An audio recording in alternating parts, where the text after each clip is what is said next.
How's everybody doing? Welcome, welcome to another Dugout Dialogue in Mariners FanFest presented by Starbucks. Hey, let's give it up one more time for Rick Riz, huh? He was just up here. Yes. That's right. What a year it's going to be for Rico up in the booth. I am Mariners broadcaster Aaron Goldsmith, along with Ryan Rollins-Smith, and death to flying things, Franklin Gutierrez. Goody, man, it's great to see you. It's not exactly Florida weather, but less. Well, I guess you're wrong there. In Florida, it's kind of like this right now. The last 3 days, it's been like really cold in Florida, so it's fine. Well, hey, Goody, so many Mariner fans have just tremendous memories of watching you play for this organization and all of your incredible catches in particular. I don't know how many Mariners fans know that for quite a while now, you have still been an active participant in the organization. Can you tell us about what it is that you do these days from a coaching standpoint? Yeah, I get that question a lot. Right now, I'm working for the organization for the past 5 or 6 years, especially as an outfield coordinator. So what I normally do is just I travel to different affiliates and I work with the guys on what they need to work, and write reports and give my opinion to what they should be doing. And it's a great job that I have right now because I got the chance to work with the guys, and also it give me time to go back home and spend time with my family. Yeah, Goody, a couple nights ago we had a chance to hang out, and you're talking about the first time you came across Julio Rodriguez as a teenager, worked with him. So I got a two-parter for you. Number one, talk us through when you first had a chance to see him. Obviously taking routes, he's probably really raw as an outfielder. As a hitter, obviously he's super impressive. But is there anyone else in the last couple of years you've seen, it's like, wow, man, that's really stood out to you in the organization? Yeah, I mean, with Julio, it was kind of special because I didn't know Julio at all. So the first time I saw Julio, my first impression was like, okay, this is going to be a great player. He has the size, the body, and the intention to get better. And that was really important for me to see that from him. This guy was playing on the corners, right field especially, but for some reason, not only me, but a group of coaches saw something on him that he was one of those guys that could play in center field. So we decided to move into center field, and he started working in there, getting his way up in center field, and well, like you see, he's a really good player, and I think on my vision he's gonna get even better. But now there is some other guys in the organization that are really good too. We got guys like Formelo. We used to have a guy here called Jonathan Clase. I don't know if you guys remember him. He got traded. And we have some other guys that probably are going to be making their way up really soon. If you were to construct a major league outfielder, what would be a couple of the things, the skill sets that you would want them to have to make them the best of the best when it comes to playing the outfield of the major leagues? What do they have to have?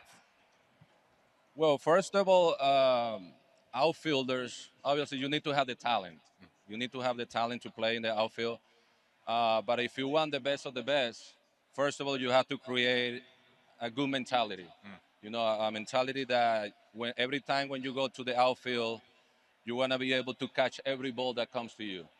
And if you have that mentality and the eager to work every day, I mean, you're probably going to get to the point where you want to be. So it is important for outfielders to understand what kind of or the way they have to be working in the outfield, because there is certain ways that you have to be working intentionally.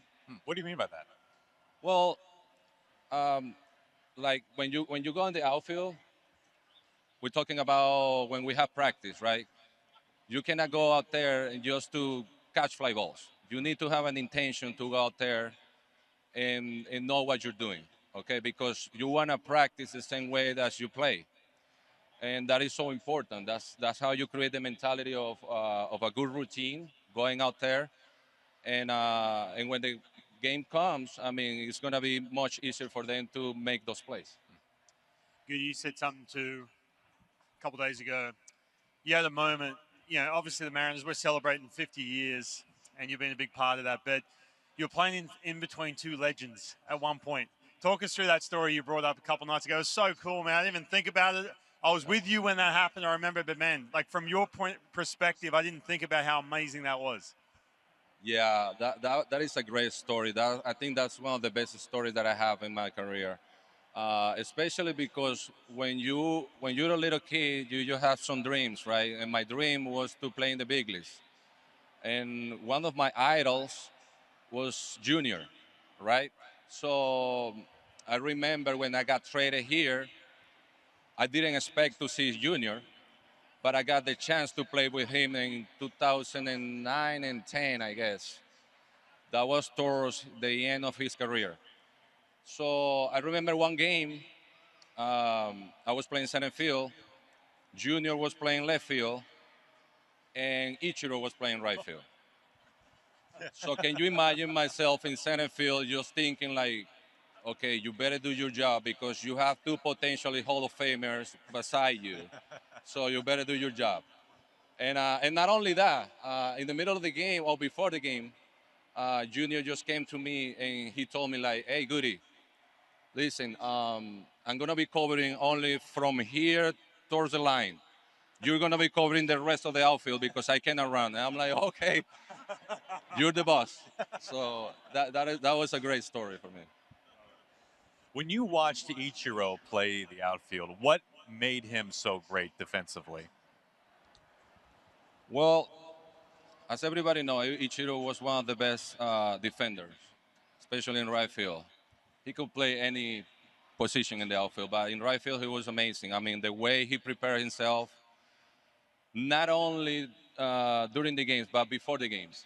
Most of the time, people don't realize what it takes to get ready for the game. And this guy, I remember him watching him before the games, stretching a lot, stretching, you know, preparing himself just to get ready for the games. And I guess the concentration and the mindset that he had, it was something that it makes him be like the guy that he wanted to be. All right, before we came out here, I need to slide this in before we move on, but Death to Flying Things, that was your nickname, right? And I just thought it was something, came from Dave Niehaus, famous Dave Niehaus, quote, Death to Flying Things every time Goody would track a ball down. But there's a story behind it.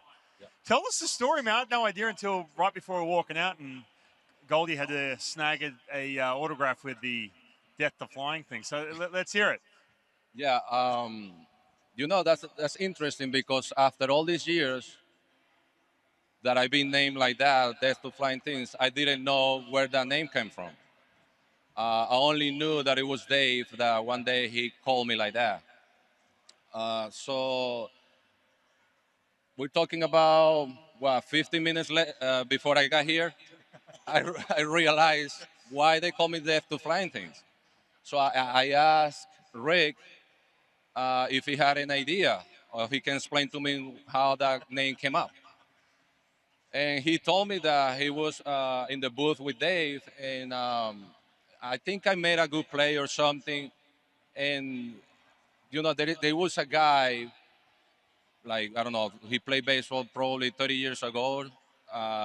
What was the name? I don't remember. It was the last name was G, and he probably he must be pretty good. And since that day, he called me just the Death to Flying Things. And to be honest, the first time that I realized that they were calling me that, it was during a game. I went to the outfield, center field, and I saw somebody with a sign that it says "Death to Flying Things." So I was like, okay, something's going on here. Why they calling me Death to Flying Things? So yeah, that was pretty cool nickname. We're going to ask Goody a couple more questions, but we're going to give you guys a head start. We've got a microphone in each one of these aisleways. And if anybody would like to start lining up to have your question answered from Goody, you can start making your way there. Goody, you are still such a part of this organization, clearly. What was it like for you to watch the October run for the Mariners this past season? Wow, that was an incredible run. I'm telling you. All these years that I played for the organization, I never had the chance to be in the playoff. But for me, it was so satisfying seeing these guys doing their job and making the playoff.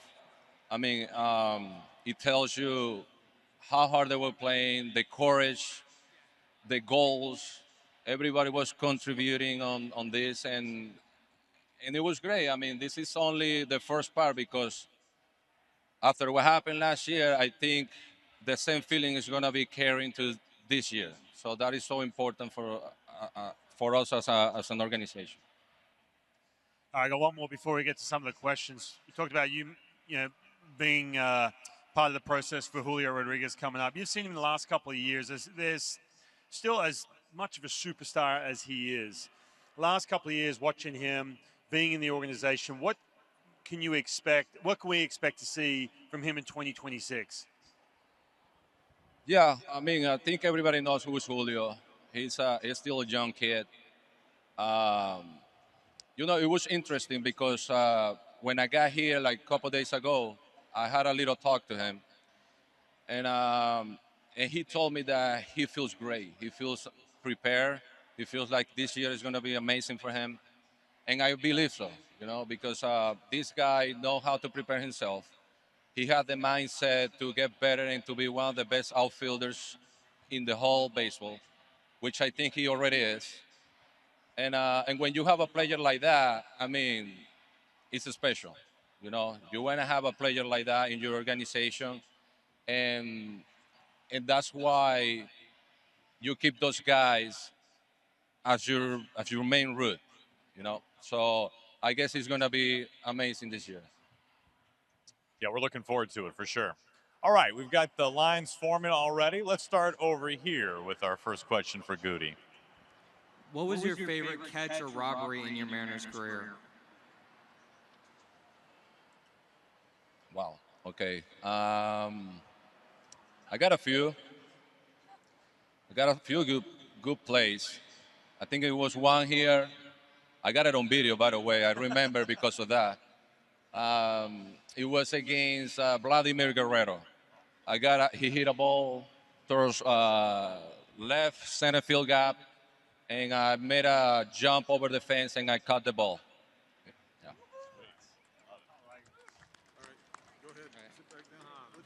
Who is your favorite and least favorite pitcher to face in MLB? I get that question a lot. Well, the favorite is going to be the one that I hit the most, I guess. So I'm not sure, but I'm gonna put it in general. I like to face lefties. You know, I'm not gonna give you only one name. So I like to face a lot of lefties. I guess that was one of my things. You know, facing lefties and getting good hit of them. But the least, oof, I'm gonna have to go with a guy called. Help me out here. I think this guy had an accident on an airplane. Um, Roy Halladay. That guy was really tough.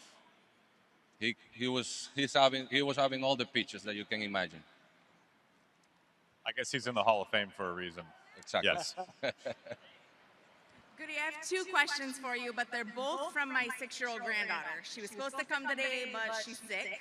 She wants to know if you ever got bored in the outfield because her dad always tells her to quit picking flowers. Be honest. Well, all the time. That's the next question, you know, and that's an honest answer. The second question she had was, the only person she wanted to meet here was you, and she wanted to know if you would sign her mitt. If not, I get it, but I told her I'd ask. Of course, I'll do it. Yes. Let me put this in here. What do you do to keep yourself from feeling bored in the outfield? That's a great question because normally when we get bored out there, it's because we don't have a lot of action, you know. So I don't know. I try to keep loose. I try to stretch my legs. Trying to make signs to my friends on the outfield. Hey, talking to sometimes with the fans and things like that. But things happen so fast that we have to be ready for anything that happens in the outfield. By the So- way, before we came out here, Goody said, hey, I do have some plays on my iPad that I go back and watch. Matter of fact, you're pitching in a lot of them. I said, yeah, dude, I get it. Probably because I was giving up rockets in the gap and you had to chase them down. That's probably why. So he was never bored if I was pitching, put it that way. Yeah, that's right. I right, we mean, made this a guy 6-year-old put very me in a happy. lot of work in the outfield. But I was glad because he was one of the greatest teammates that I had. All right, Goody, I want to ask you, what players have you coached that have reminded you the most of yourself as an outfielder? So it's easy for him to hear, okay? That's a great question. I'm going to have to go with Julio. Definitely. I'm going to have to go with Julio because of the way he likes to work, the intensity, and that's the way that I used to play in the outfield, with passion, because you don't want to go out there just because. You want to play with passion and with the love that what you're doing. Thank you. And Goody, I'm glad you brought that up because, Julio has this boy-like joy to him, right? He's always smiling. He always seems to be stress-free. And I think a lot of people might interpret that as, oh, maybe he's not as intense and doesn't care as much. But it sounds like from everything we've always heard behind the scenes that it's more what you're describing. The intensity is there. He just has a childlike joy when he steps out on the field. Is that fair to say? Yes, it is fair to say. I think Julio, he plays with a lot of intensity and fearless. He's fearless out there. And that is important as an outfield because obviously you want to go out there and do your job. And what I'm saying is that this guy prepared really good. I mean, before the games, he go to the gym and stretch. Everybody has their own routines. And when you find that routine and it works for you, and you go out there, I mean, everything becomes easy. Hi, Goody. I'm from Venezuela. I see you so many times playing the Universitari. I'm really fan and asking about the difference between play here and playing the Universitario for Leones del Caracas. Thank you. I love that question.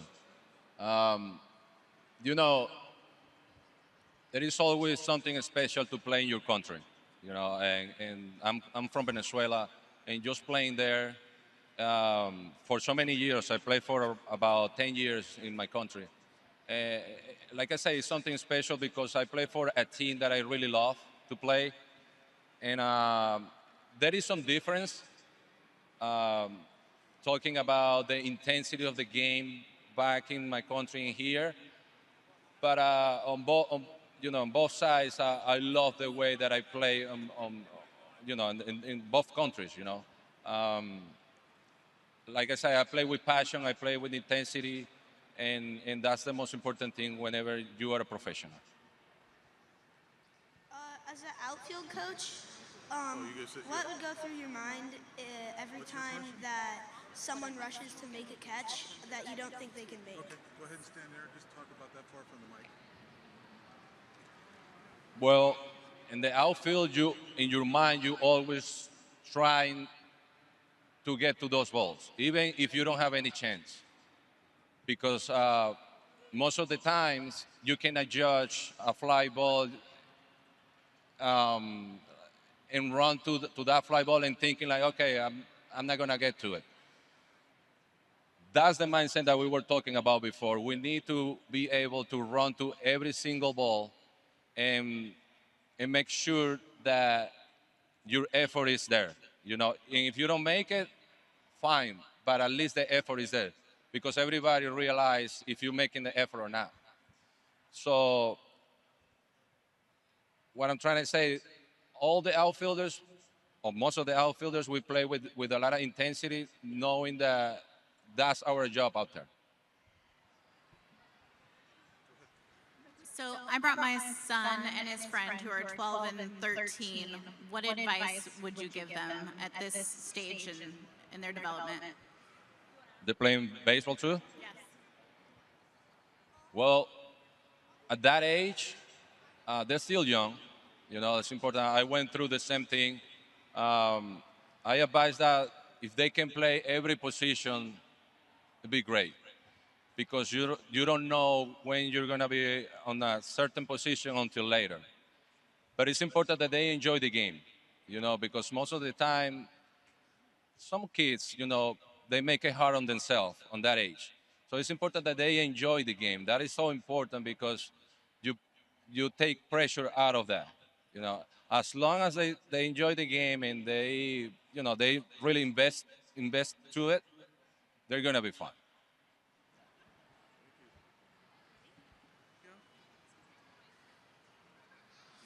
Aaron, what is your favorite moment of the last season? For me? Oh, my favorite moment from last season, I'll stick with just the regular season because the postseason is kind of its own level of greatness. But my favorite moment from the regular season was at the end of the year when Cal hit 59 and 60 and the Mariners won the division. I thought that was one of the great moments this ballpark has ever seen a night like that. It was the perfect combination of personal achievement and a team accomplishment as well. It was an unforgettable night for, I think, every Mariners fan. Thanks very much, Aaron. Absolutely, my pleasure. I'm shaking, but thanks for letting me do this. Hey, well, thanks for the question.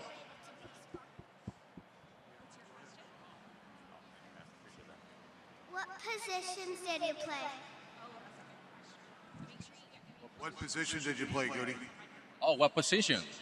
Outfield, in center field. Yes. I could play right field and left field, but mostly in center field.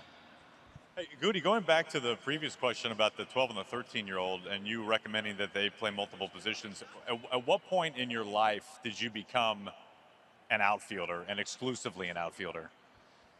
Yeah, that's what I'm saying, that because during that age, I used to pitch, playing shortstop. The only position that I didn't play was a catcher. I guess I wasn't really good at catching, but I realized that I wanted to be an outfielder when I was around probably 15, 16 years old. That's when I signed as a professional player. Well, thank you all so much for coming out to Dugout Dialogues with Franklin Gutierrez. Let's give it up for Death to Flying Things. Thank you.